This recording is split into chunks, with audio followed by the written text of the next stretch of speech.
Islamic faith. The sacred city of Mecca, birthplace of Islam. How did this place come to be the holy site for Muslims?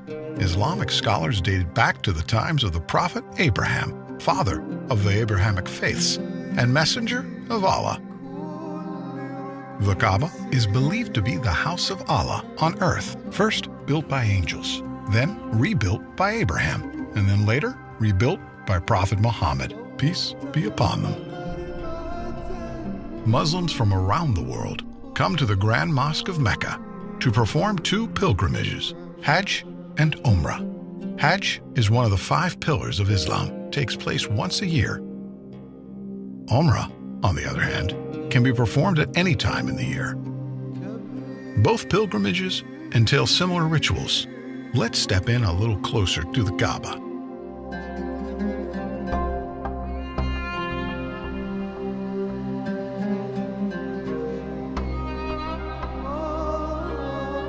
Tawaf, a ritual performed in both Hajj and Umrah. It's a ceremonial practice that's been done for centuries. Pilgrims walk around the Kaaba 7 times. Historians agree that this ritual started in the days of Prophet Abraham. The Kaaba is covered in a black silk called the kiswa. This fine piece of garment is changed every year. The Kaaba was built around the black stone. We'll come to that later, but observe the pilgrims as they perform tawaf.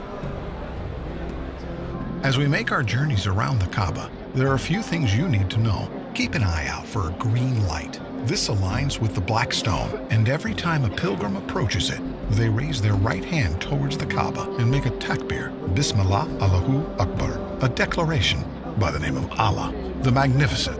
Let's proceed.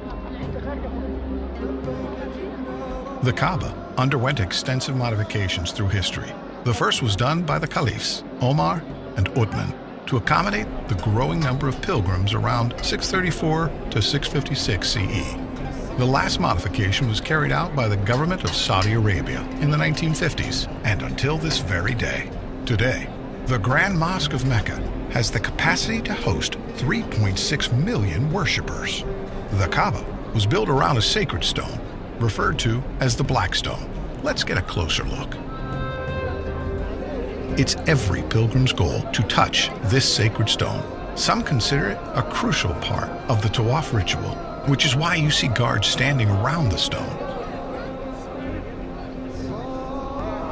Once the tawaf is complete, the second ritual is praying by the station of Abraham.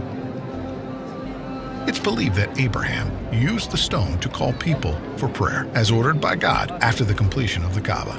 Another narration says that Abraham stood on this stone while constructing the top of the Kaaba, and his footprint remained on the stone. Safa and Marwa were 2 hills that Hajar ran back and forth from, desperate for any sign of aid. She climbed up to the top of the hills to check on her son Ismail. She then traveled back and forth 7 times, and the ritual requires the same journey. To compensate for the large number of visitors, an expansion to Safa and Marwa was made to 4 floors on top of one another.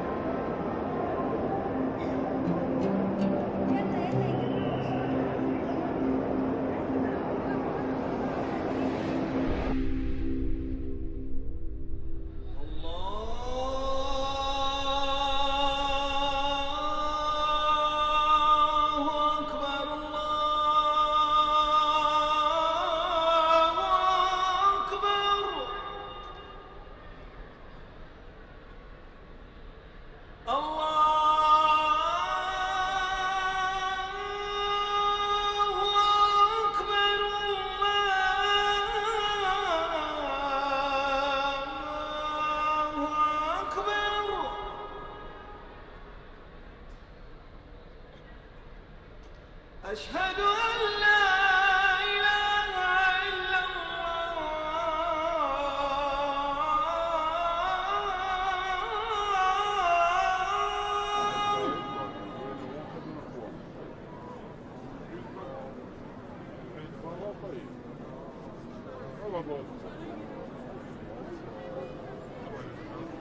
وإما ينزغنك من الشيطان نزغ فاستعذ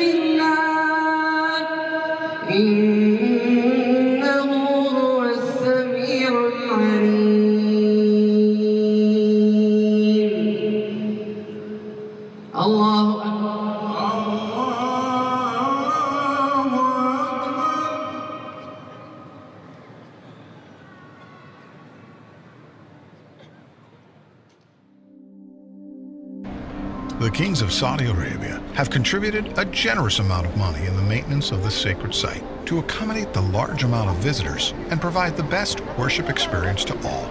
The pursuit of knowledge is encouraged by the Islamic faith, and it's made accessible to all here in the Grand Mosque.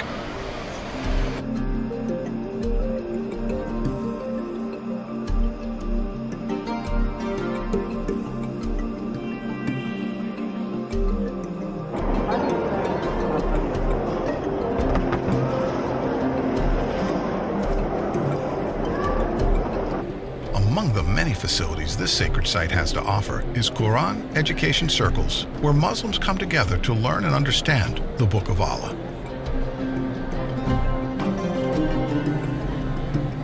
The Grand Mosque is equipped with state-of-the-art surveillance equipment to ensure the safety of all pilgrims and visitors of the House of Allah.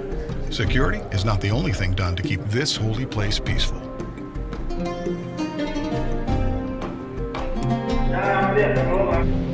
Here, a group of young adults practice the art of designing the kiswa, the black silk covering the Kaaba. Someday, if they're lucky enough, they'll be a part of the team that sews the actual kiswa.